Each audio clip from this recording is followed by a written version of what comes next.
नमस्कार दोस्तों, आप सभी का स्वागत है आपके अपने YouTube चैनल टीचर वर्ल्ड पे। दोस्तों, आज हम रीट 2022 में जितने भी प्रश्न रीट लेवल 2 में पूछे गए हैं उन सभी को डिस्कस करने वाले हैं।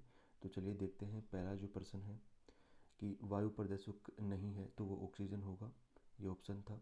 और प्रयोगशाला विधि किस पर आधारित है? करके सीखने पर आधारित था, ये ऑप्शन इसका आंसर होगा। तनिका खाद्य तनाव रूपांतरण ऐसे करके प्रश्न था, तो आलू हो जाएगा। और संश्लेषित रेशा कौन सा है? तो नायलॉन था। ठीक है दोस्तों, नेक्स्ट मैं बात करता हूँ कि पोटेशियम का क्या प्रतीक है? तो के हो जाएगा। सरल उत्तक है तो स्क्लेरेन काइमा हो जाएगा। उसमें जटिल और फ्लोएम भी दे रखा हो। जटिल उत्तक के उदाहरण हो जाएंगे जाइलम और फ्लोएम। दोनों ऑप्शन में थे, एक ऑप्शन था इनमें से कोई नहीं।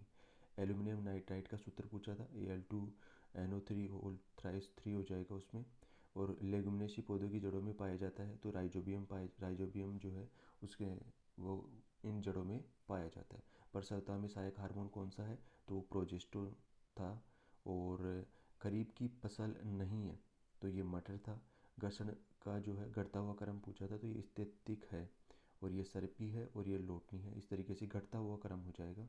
और अर्धवर्त पूरा करने में दूरी और विस्थापन, तो ये अर्धवर्त है तो जो विस्थापन जो होगा तो ये सीधा विस्थापन हो जाएगा, ये तो 2r हो जाएगा। और जो दूरी हो जाएगी वो पाई r हो जाएगी। ठीक है दोस्तों, नेक्स्ट, अगर लकड़ी के चम्मच को आइसक्रीम में डुबो दें तो उसका दूसरा सिरा उस पर क्या प्रभाव पड़ेगा? ऐसा प्रश्न था।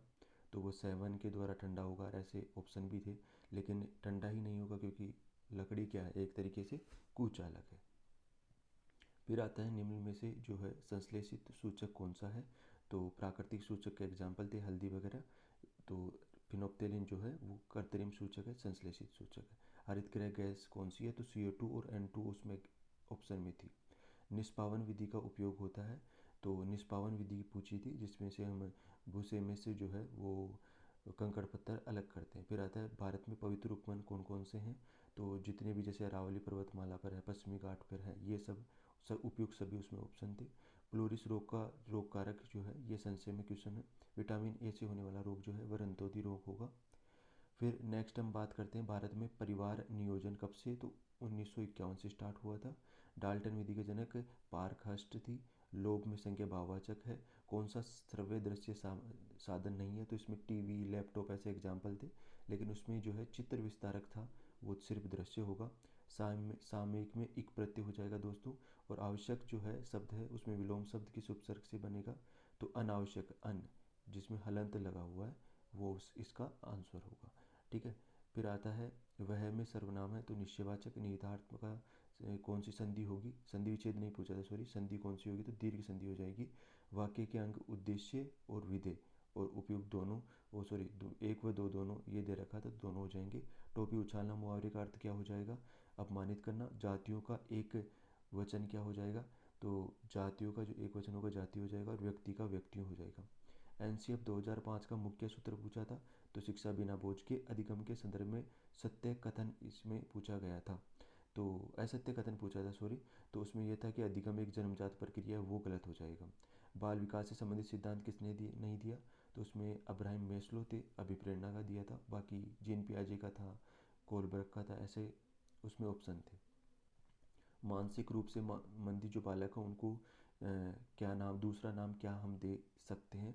तो मानसिक रूप से पिछड़े कह सकते हैं उनको। और संस्कृत भाषा का पहला कौशल कौन सा है? तो स्वर्ण कौशल था। श्वेत वर्ण में कौन सा व्यास है? तो क्रमधारीय हो जाएगा। और अनुसार में कौन सा? तो अवयवी। और गणित वह भाषा है जिसने ईश्वर ने जो है संपूर्ण ब्रह्मांड को लिख दिया है, ऐसा करके जो कथन था वो था गैलीलियो का। और गणित की उन्नति देश की उन्नति व संपन्नता से है तो ये किस मूल्य को निर्धारित करता है? तो नेपोलियन का ये कथन। ऐसे पूरा प्रश्न था। तो वो सामाजिक जो है को निरूपित करता है, इस उसका ये आंसर हो जाएगा। फिर आ जाता है एक प्रश्न कि समकोण त्रिभुज की सबसे लंबी भुजा कौन सी है? तो कर्ण हो जाएगा। गणित के संदर्भ में असत्य कथन कौन सा है?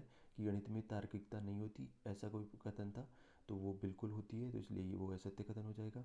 नैदानिक परीक्षण का मुख्य कार्य सिर्फ और सिर्फ कमियां पता लगाना। ठीक है, और फिर अगला क्वेश्चन था उपचारात्मक परीक्षण का उद्देश्य क्या है?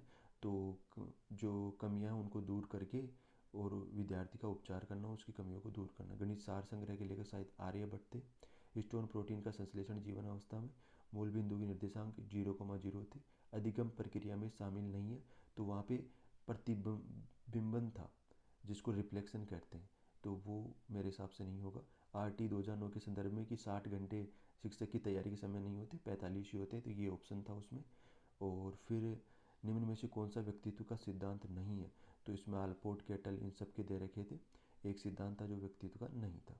निम्न में से कौन सा बहुविधि सिद्धांत का प्रकार नहीं है, तो उसमें अस्तित्ववादी, प्रकृतिवादी ये सब दे रखे थे। एक सांवेगिक बुद्धि दे रखी थी, वो इसका प्रकार नहीं था। विषय वस्तु के विभिन्न तत्वों को एक जगह कर नया रूप देना, ये संश्लेषित विधि के बारे में एक ऐसा कथन आया था। और पावलोव का अनुबंधन साचर्य पर आधारित है। प्रभाव एवं परिमाण का जो नियम हो, परिणाम का जो नियम है, वो थोंडाइक के नियम से लिया गया है। और संकल्पना मानचित्रण का जो प्रवर्तक है वो जोसेफ डी नोवाक थे। और मनोविज्ञान में सबसे कम उपयोगी मापनी कौन सी, तो कर्मित, अंतराल, ऐसी जो मापनियों की थी उनके इसमें ऑप्शन थे। बाहर से दिखने वाले जैविक और दैहिक गुणों को हम क्या कहते हैं, एक तो जीनोटाइप ऑप्शन था, फिनोटाइप था, और भी दो ऑप्शन थे। यहाँ से बाहर दिखाई दे रहा है तो फिनोटाइप हम कह सकते हैं। फिर आता है संस्कृति मुक्त अवाचिक परीक्षण, तो इसमें रेविन प्रोग्रेसिव मैट्रिक्स परीक्षण था और वही होना चाहिए। LED में कौन से रंग थे, तो हरा पीला ऐसे दे रखे, तो सभी रंग होते हैं उसमें। शैक्षिक भ्रमण किस प्रकार का उदाहरण है, तो दृश्य सर्वे हम मान सकते हैं। सौर परिवार का सदस्य नहीं, तो इसमें उपग्रह, धूमकेतु, उल्कापिंड और ऐसे ऑप्शन में थे, तो इसमें उपग्रह शायद इसका आंसर हो सकता है। और विशिष्ट से सामान्य यह आगमन विधि हो जाएगी। यदि आपतन कोण 30 डिग्री तो परावर्तन भी 30 हो जाएगा। पासे को एक बार फेंकने पर 6 से बड़ी संख्या आने की प्रायिकता, ये जो है वो हो जाएगी 0 हो जाएगी, आती नहीं है 6 से बड़ी। तो दोस्तों मेरे पास में 70 क्वेश्चन आए हैं, वो आपको यहाँ पे अभी करवा रहा हूँ। और सारे के सारे एकदम जो पेपर में आए थे वो प्रश्न हैं। आगे मेरे पास में 30 प्रश्न और आ चुके हैं, और आप मदद कीजिए, कमेंट बॉक्स में कमेंट कीजिए वीडियो कैसा लगा, कौन कौन से प्रश्न छूट रहे हैं वो सभी, उन सभी का एक साथ जो बाकी हमारे 140 150 जितने भी क्वेश्चन हमारे पास में हो जाएंगे उनका सभी का एक विस्तृत वीडियो में डाल दूंगा, ताकि हम जो है वो पात्रता के लिए एकदम निश्चित रूप से ये हो जाएं कि हाँ हमारा हो जाएगा। ठीक है दोस्तों, तो बाकी क्वेश्चंस भी आप कमेंट करिए। मेरे पास 30 प्रश्न आ चुके हैं, शाम तक या कल सुबह तक दूसरा वीडियो में डाल दूंगा। आप निश्चिंत रहें, आप सब्सक्राइब कर लें इस चैनल को, ताकि जैसे ही वो वीडियो आएगा आप जो है बेल आइकन को प्रेस कर लें। ठीक है दोस्तों, तो अगला जो प्रश्न है वो था कि पासे वाला। और फिर चित्रकला में गणित की कौन सी शाखा सहायक है, मतलब अगर हम रेखा गणित अच्छे से सीख जाते तो चित्रकला में वो मदद करती है। 1/4 वर्ष में साधारण ब्याज जो है वो 40/41 हो गया, तो दर क्या होगी, तो इसमें दर निकालनी थी, बिल्कुल ईजी प्रश्न था। फिर जो है अगले जो प्रश्न थे वो देखिए, 68वां प्रश्न था कि 1 2 3 n प्राकृत संख्याओं का समांतर माध्य। तो हमें पता है कि जो n+n+1/2 होता है, और जब n का पूछा है तो n का डिवाइड होगा, तो n+1/2 इसका आंसर आ जाएगा। फिर देखिए एक वस्तु के विक्रय मूल्य का 6 गुना, मतलब 6V है और 7 क्रय मूल्य दे रखा है, तो इसका जो आंसर जो आएगा वो 100/7% इसका आंसर आएगा। वो कौन से ऑप्शन में वो देख लेना। एक तिर्यक रेखा दो समांतर रेखाओं के तो संगत कोण क्या होंगे, बराबर होंगे।